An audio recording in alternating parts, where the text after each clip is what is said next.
Transformers: Rise of the Beasts will be delivered in the United States on June 9, 2023. Ascent of the Beasts is likewise said to be the primary portion of another set of 3, so we can expect no less than 2 extra Transformers movies to continue before very long. Transformers are as yet a major draw for Paramount, and they are indicating that things are not pulling back with the famous franchise. Set to join the voice cast is Ron Perlman as Optimus Primal, the head of the Maximals and partner of Optimus Prime. Basic is portrayed as a fearless and decent hero who will take the necessary steps to make the battle and safeguard his companions. More Maximals, like Rhinox, Cheater, and Eraser, are supposed to show up, however no entertainers are joined to them yet. The human cast will be driven by Anthony Ramos and Dominique Fishback. Ramos will depict Noah, a gadgets wizard, and previous military part.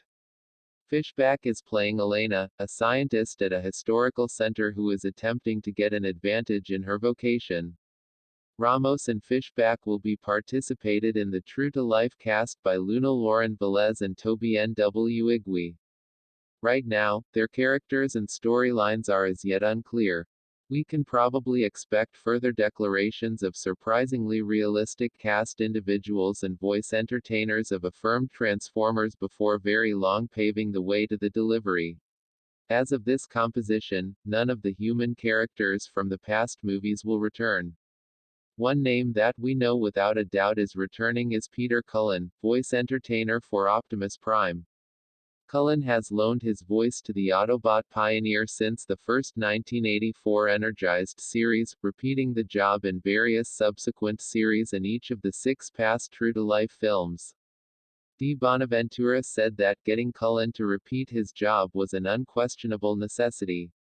There was no conversation without him. Peter's on board. Also, while we know that other Autobots like Bumblebee will return, there are not yet affirmed voice entertainers for them. While basically set in Brooklyn, the film will likewise venture out to Machu Picchu in Peru. We can sensibly expect that the notorious antiquated city will assume some part in the legend of the Transformers race. While we have an overall thought of which Transformers we can hope to find in the film and how they communicate, we don't have many plot particulars yet. More subtleties will probably be uncovered as we approach nearer to the delivery. He's referenced, Bumblebee was the best basically gotten film in the establishment. This was part of the way because of its setting during the 1980s, with pundits commending the nostalgic feel. Ascent of the Beasts will be set in Brooklyn in 1994, probable endeavoring to recover what worked in Bumblebee. The film will purportedly present characters from past vivified series, for example, the first 1984 series and the 90s Beast Wars show, to the film establishment.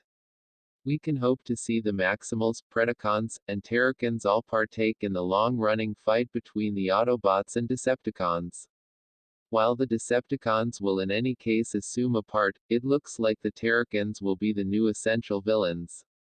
With that as a top priority, we should take a gander at all that we are familiar Transformers: Rise of the Beasts. Will any project individuals from past movies return, and who will go along with them? What could we at any point anticipate from the storyline? When and where could we at any point see the film when it is delivered? Furthermore, what else should crowds are familiar Transformers: Rise of the Beasts Autobots carry out? The following portion of Paramount's Transformers film series is coming, as Transformers: Rise of the Beasts is set to hit auditoriums the following summer. The 7th portion in the film series, Rise of the Beasts, is a spin-off of 2018's Bumblebee, founded principally on the establishment's Beast Wars storyline. The Transformers establishment has seen a good outcome in the cinema world, however that didn't convert into basic achievement. Bumblebee was the main film in the series to get a general positive basic response, thus the studio is possible exploiting what worked there for this most current portion. Obviously Paramount isn't moving in an opposite direction from this establishment at any point in the near future.